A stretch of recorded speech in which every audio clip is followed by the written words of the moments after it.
Hi. Um, Part of my process is that I generally figure out what it all means when I think I'm done with a project, when it's submitted and finished, and I take a step back. Sometimes it happens when I'm walking away. Sometimes it happens that night at bedtime. Sometimes it happens the next day in the shower. I wonder if maybe some of you have that happen too. And so I've learned that I need to incorporate that into my process and say, this is just how I work. And so that's what I'm doing here with you right now. Shana has agreed to share this video with you so that I can reflect on what I really think it all means that we talked about yesterday. So we talked about that vision that Peabody had in her late 30s, where she saw all of time being simultaneous in all of the great works of art and architecture and music, and then she realized that it was all child's play and that everything was chaos. And then she just said, but then I felt this overwhelming love and it was okay. Now, first of all, I want to say that one of the things that's so important about her and also so important for us is that she has that vision about art being meaningless and there being chaos, and she doesn't give up. She keeps going. She keeps doing this work for decades and decades until she basically drops dead, and she keeps going. That is that tells you about the power of her internal vision, and also the fact that she did something with that vision that I hadn't fully articulated yesterday because I didn't quite understand what it was. So I think that what's going on is that the insight is that the work of art is meaningless. That finished product is meaningless. But remember, she creates kindergarten and says kindergarten is an art school. She spends that whole latter part of her life helping kids to become artists because she believes that nurturing the artist inside a child is what's going to help them become both the best version of themselves and the best version of a citizen in society. And that is because the essential insight from this vision isn't that art is meaningless. It's that the art work is meaningless. And that instead what matters is the process and the practice. Remember Alston? He says it too. He says drawing is the first thing, drawing is the second thing, drawing is the third thing. That is a statement about the importance of process, the importance of practice.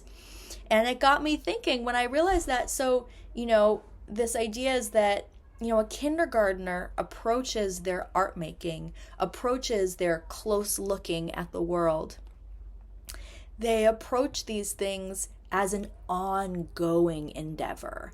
They don't say, well, I finished that essay. They don't say, well, I finished that painting. I finished that block tower. We talked about this yesterday. The block tower gets built and then bang, it gets knocked down. And then they try to figure out how to build it higher the next time. They make a painting and they go, oh, what's happening here? And then they just start another one. It's ongoing. It's constant. It's just pouring out of them. They're making stuff. They're looking at stuff. They're wondering about stuff. They're asking about stuff. They're moving around this space together, doing it together, fighting over things, being resolving that conflict, looking at what each other's doing, checking out what's going on with an ant. They're constantly in process of doing that. And that is the thing that Peabody is gesturing us, urging us towards. That's the thing that Alston is urging us towards when he emphasized drawing. And I was thinking about that, and then I was thinking about yesterday and how you were all making that work in our sort of hands-on session. And I want you to just stop for a second and remember, like, bring yourself back to the feeling in your body and in your fingers and in your eyes. Just remember what that was like to feel the clay or feel the pencil, feel the people around you while you were doing it.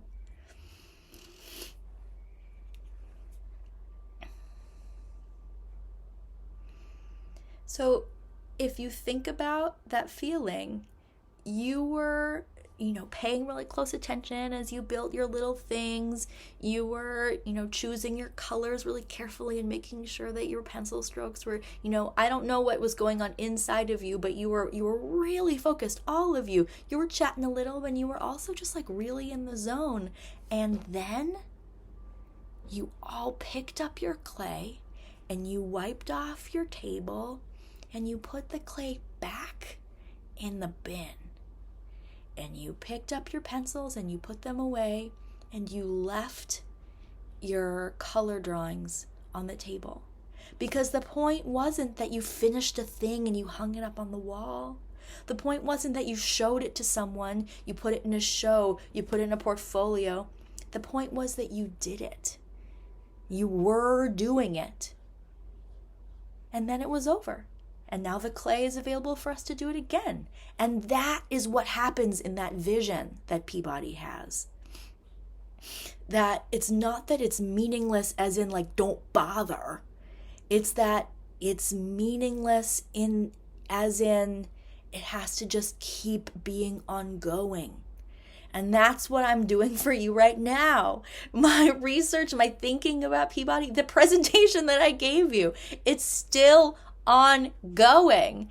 And the most important thing is that our sensory perception, our being in the world is ongoing. That's why observing nature is so important to Peabody and so important to Alston and so important to the kindergarten curriculum, because it teaches us that process, the practice of just being present with whatever is in front of you and realizing that you're always in that process. You're always in relation with something in front of you. You're always looking at it. You're always receiving it. And as an artist, you're always making something with it. And now, one final thing. Remember, I said as an artist, but remember Peabody's definition of aesthetics. Aesthetics are not about beauty in art. They're not even about a philosophy of art, as in art objects. They're about anything that a human endeavors to make that comes from an idea that they intend to make, and it's not just out of utility. So it's not even that your art is this observation. Your art is this attention, this presence, this ongoing process of making and seeing and being. Everything you do is that. And when you're an artist, you've refined and honed your awareness and your attention to that. But anyone is like this. A kindergartner is this. A kindergartner is constantly in an aesthetic process of making and receiving and seeing.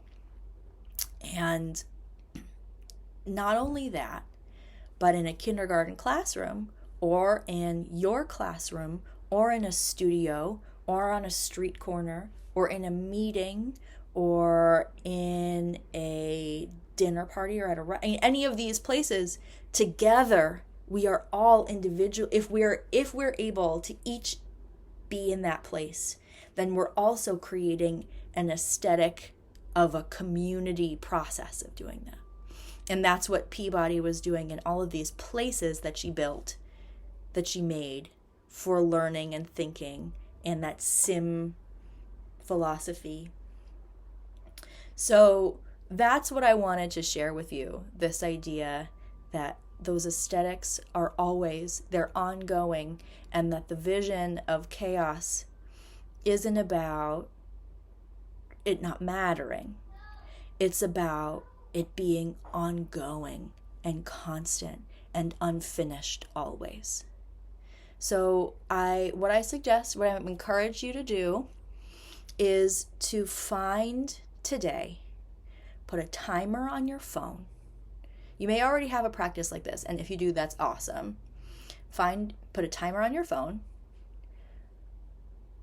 and find something to pay really close attention to. It could be the view out your window.